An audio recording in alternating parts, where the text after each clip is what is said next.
ಗ್ಯಾರಂಟಿನ ನಾವು ವಾಪಸ್ಸು ಯಾರು ಕರೆಕ್ಟು ಫೋಟೋಸು ಐಡೆಂಟಿಫಿಕೇಶನ್ ಬೇಕು. ಆಗ ಏನೋ ತರಾತುರಿಲಿ ಕೆಲವರೆಲ್ಲ ಯಾರ್ದೋ ಫೋನ್ ನಂಬರ್ ಕೊಟ್ಬಿಟ್ಟಿದ್ದಾರೆ, ಯಾರ್ದೋ ಅಕೌಂಟ್ಗೆ ದುಡ್ಡು ಹೋಗ್ತಾ ಇದೆ.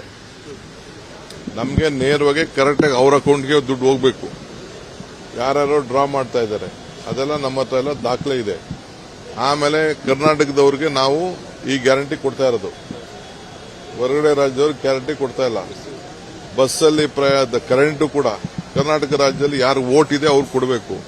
ವೋಟ್ ಇಲ್ಲದೆ ಹೋದವ್ರಿಗೆ ಯಾಕೆ ಕೊಡ್ಬೇಕು ನಾವು? ಸೊ ನಾವು ಇಲ್ಲಿ ಯಾರಿದ್ದಾರೆ ಅವ್ರಿಗೆಲ್ಲ ಉಪಯೋಗ ಮಾಡಬೇಕು. ಈಗಾಗಲೇ ಕ್ಯಾಬಿನೆಟ್ ಅಲ್ಲಿ ಬಸ್ ಅವ್ರಿಗೆಲ್ಲ ಒಂದು ಐಡೆಂಟಿಫಿಕೇಶನ್ ಕಾರ್ಡ್ ಕೊಡಬೇಕು ಅಂತ ತೀರ್ಮಾನ ಮಾಡಿದ್ವಿ. ಹಿಂದೆನೆ ತೀರ್ಮಾನ ಮಾಡಿದ್ವಿ, 3 ತಿಂಗಳಿಂದನೇ. ಆ ಪ್ರೊಸೀಜರ್ ನಡೀತಾ ಇದೆ. ಸೊ ಅದನ್ನ ಸ್ಟ್ರೀಮ್ ಲೈನ್ ಮಾಡ್ತೀವಿ ಅಷ್ಟೇ. ಯಾರಿಗೂ ಯಾವ ಕಾರಣಕ್ಕೂ ಗ್ಯಾರಂಟಿ ನಿಲ್ಲಿಸುವುದಿಲ್ಲ. ನಿಲ್ಲಿಸೋದು ನಮ್ಮ ಕಾರ್ಯಕ್ರಮ ಅಲ್ಲ. ನಾವು ಇಡೀ ದೇಶಕ್ಕೆ ಮಾದರಿ. ನಮ್ಮ ಗ್ಯಾರಂಟಿ ಇಡೀ ದೇಶಕ್ಕೆ ಮಾದರಿ. ಮಹಾರಾಷ್ಟ್ರ ಅವ್ರು ತಗೊಂಡ್ರು, ಮಧ್ಯಪ್ರದೇಶ ಅವ್ರು ತಗೊಂಡ್ರು, ತಮಿಳುನಾಡವ್ರು ತಗೊಂಡ್ರು, ಆಂಧ್ರ ಪ್ರದೇಶ ಅವ್ರು ತೆಗೆದುಕೊಂಡ್ರು, ಬೇರೆ ಬೇರೆ ಯಾವ್ಯಾವ ರಾಜ್ಯ ಎಲೆಕ್ಷನ್ಗೆ ಹೋಯ್ತು ಅವರೆಲ್ಲ ನಮ್ಮ ಗ್ಯಾರಂಟಿನೇ ತೆಗೆದುಕೊಂಡ್ರು. ಯಾಕೆಂದ್ರೆ ಬೆಲೆಗಳೆಲ್ಲ ಗಗನಕ್ಕೆ ಹೋಯ್ತು, ಆದಾಯ ಎಲ್ಲ ಪಾತಾಳಕ್ಕೆ ಹೋಯ್ತು.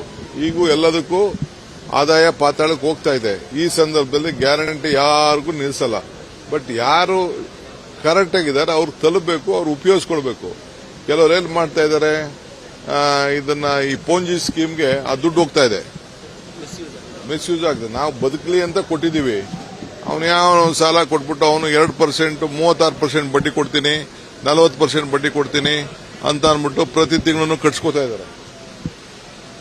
ಈಗ ಬೆಳಗಾಮಲ್ಲಿ ನೋಡೋದಲ್ಲ ನೀವೆಲ್ಲ, ದಾವಣಗೆರೆ ಅದಕ್ಕೆ ನಾನು ಎಲ್ಲರಿಗೂ ಹೇಳಿದ್ದೀನಿ, ಎಲ್ಲೆಲ್ಲಿ ಗ್ರಾಮ ಪಂಚಾಯತಿಯಿಂದ ಹಿಡಿದು ತಾಲೂಕ್ ಪಂಚಾಯತಿಲಿ ಯಾರ್ಯಾರು ಇಂಥ ಸ್ಕೀಮ್ಗಳಿದೆ, ಆ ವಿನ್ ಅಂತ ಬಂತು, IMA ಬಂತು, ಅವೆಲ್ಲ ಬಂತಲ್ಲ, ಅವೆಲ್ಲ ಕಡಿವಾಣ ಅಂತೂ ಹಾಕಬೇಕು. ಆ ದೃಷ್ಟಿಯಿಂದ ನಾನು ಅವ್ರಿಗೆ ಮಾರ್ಗದರ್ಶನ ಕೊಟ್ಟಿದ್ದೀನಿ. ಇದು ನಮ್ಮ ಪ್ರೀತಿ, ನಮ್ಮ ಹೃದಯದಿಂದ ಕೊಟ್ಟಂತ ಪಂಚ್ ಗ್ಯಾರಂಟಿ. ಈ ಗ್ಯಾರಂಟಿನ ಹಾಳು ಮಾಡ್ತೀನಿ. ನಮ್ಮ ಹೆಣ್ಮಕ್ಳು, ಹೆಣ್ಣು ಕುಟುಂಬದ ಕಣ್ಣು, ಅವ್ರಿಗೆ ಶಕ್ತಿ ಜಾಸ್ತಿ ಸಿಗಬೇಕು, ಮನೆ ಬೆಳಗಬೇಕು. ಆ ದೃಷ್ಟಿಯಿಂದ ಕೊಟ್ಟಿರೋ ಗ್ಯಾರಂಟಿ, ದೇಶಕ್ಕೆ ಮಾದರಿ ಇರೋ ಗ್ಯಾರಂಟಿ ಯಾವ ಕಾರಣಕ್ಕೂ ನಿಲ್ಲಿಸೋದಿಲ್ಲ. ಪಾಪ ಅಪೋಸಿಷನ್ ಪಾರ್ಟಿಯವ್ರು ಮಾತಾಡ್ತಾ ಇರ್ತೀವಿ.